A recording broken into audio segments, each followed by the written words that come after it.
What's going on, guys? Right here we got a 2026 Chevy Equinox, and I'm just going to be showing you how to use Apple CarPlay and Android Auto.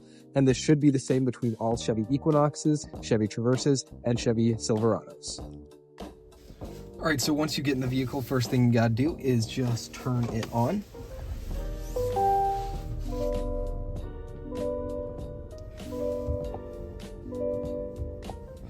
From there, you want to look in the bottom left-hand corner and it will say Apple CarPlay.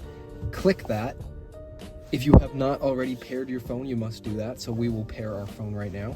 It will say Chevrolet 9056. That is the series number for this car. It is not the same for every vehicle.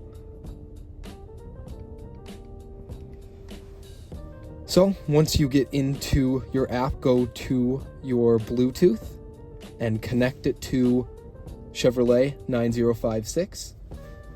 This is then going to ask you if you want to enable Android Auto. This is also the same if you had an Apple device. So press enable.